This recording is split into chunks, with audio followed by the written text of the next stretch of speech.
Hello दोस्तों, नमस्कार दोस्तों, स्वागत है आपका हमारे स्पिरिचुअल ज्ञान में। गौतम बुद्ध एक नदी के किनारे प्रवचन कर रहे थे। तभी एक युवक दौड़ते हुए आया और बोला, महाराज जी, आप ये हमें बताएं कि मैं अमीर कैसे बनूं। इसके बारे में थोड़ा हमें विस्तार से समझाएं। प्रभु, आपके सामने मैं गिड़गिड़ा रहा हूं। दोस्तों, गौतम बुद्ध ने प्रवचन देते हुए कहा, सच्ची अमीरी धन से नहीं बल्कि मन की शांति और सद्गुणों से आती है। गौतम बुद्ध मुस्कुराए और बोले, अमीर बनना गलत नहीं, लेकिन अमीरी का सही अर्थ समझना जरूरी है। अगर आप अमीर बनना चाहते हैं तो मेहनत करें, सही तरीके से पैसा कमाएं, लेकिन साथ ही जरूरतमंदों की मदद करें और संतोष रखें। यही गौतम बुद्ध की असली शिक्षा थी। धन से घर बनता है, लेकिन संतोष और परोपकार से जीवन बनता है। कहानी सुनने से पहले मेरी वीडियो को लाइक और सब्सक्राइब जरूर कर दे। कमेंट में नमो बुद्धाय जरूर लिखें। फिर उन्होंने एक कहानी सुनाई, एक छोटे गांव का बड़ा सपना। बिहार के एक छोटे से गांव में एक गरीब लेकिन होनहार लड़का रहता था। नाम था अर्जुन। उसके पिता एक किसान थे जो दिन रात खेतों में मेहनत करते, लेकिन फिर भी मुश्किल से 2 वक्त की रोटी जुटा पाते थे।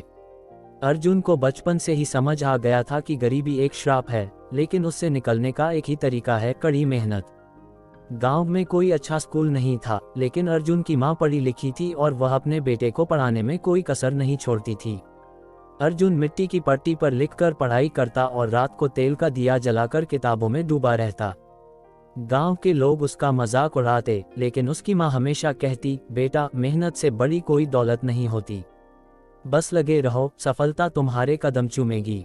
संघर्ष की पहली परीक्षा। अर्जुन ने 10वीं की परीक्षा में पूरे जिले में टॉप किया। ये खबर जब गांव में फैली तो हर कोई चौंक गया।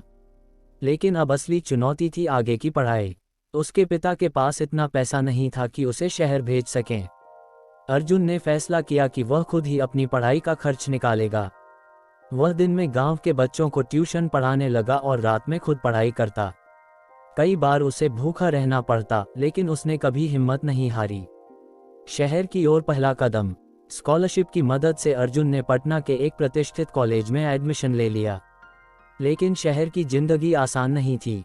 उसे न नए कपड़े थे, न ढंग से रहने की जगह। कई बार वह भूखे पेट ही सो जाता, लेकिन उसने अपने लक्ष्य को कभी नहीं छोड़ा। वह कॉलेज के बाद पार्ट टाइम नौकरी करता, किसी दुकान में काम करता और बचा हुआ समय लाइब्रेरी में बिताता। धीरे धीरे उसकी मेहनत रंग लाने लगी और उसने पढ़ाई में फिर से टॉप किया। पहली बड़ी सफलता। अर्जुन को दिल्ली के एक बड़े विश्वविद्यालय में दाखिला मिल गया। यहाँ भी उसकी संघर्ष यात्रा जारी रही, लेकिन अब उसे एहसास हो गया था कि केवल पढ़ाई ही नहीं, असली सफलता के लिए उसे दुनिया को भी समझना होगा। उसने बिजनेस और फाइनेंस की किताबें पढ़नी शुरू कर दीं। वह अमीर लोगों की कहानियां पढ़ता और समझता कि पैसा कैसे कमाया और बचाया जाता है। उसने एक छोटी ऑनलाइन ट्यूशन कंपनी शुरू की, जिससे उसे अच्छी आमदनी होने लगी। पहला बिजनेस और असफलता। डिग्री पूरी करने के बाद अर्जुन ने एक बिजनेस शुरू किया। उसने कुछ दोस्तों के साथ मिलकर एक स्टार्टअप खोला, लेकिन अनुभव की कमी के कारण यह असफल हो गया। लोगों ने उसे ताने मारे देखा, पढ़ाई करने से कोई अमीर नहीं बनता। लेकिन अर्जुन जानता था कि असफलता ही असली सीख देती है। उसने अपने अनुभवों से सीखा और इस बार सोच समझकर दूसरा बिजनेस प्लान बनाया। सफलता की ओर बढ़ते कदम। इस बार अर्जुन ने डिजिटल मार्केटिंग का बिजनेस शुरू किया। उसने दिन रात मेहनत की, ग्राहकों से मिलकर खुद मार्केटिंग की। कुछ महीनों बाद उसका बिजनेस चलने लगा और उसे पहली बड़ी कमाई हुई, 1 लाख रुपये। अब अर्जुन को समझ आ गया था कि सफलता का असली रहस्य क्या है, लगातार मेहनत, सीखने की आदत और हार ना मानने का जज्बा। अमीरी की ओर बढ़ता सफर। कुछ सालों की कड़ी मेहनत के बाद अर्जुन का बिजनेस करोड़ों में पहुंच गया। अब वह एक सफल उद्यमी था, जिसके पास अपनी खुद की कंपनी थी। उसने अपने गांव में स्कूल खोला, जहां गरीब बच्चों को मुफ्त शिक्षा दी जाती थी। आज अर्जुन न केवल खुद अमीर था, बल्कि उसने सैकड़ों लोगों को रोजगार दिया।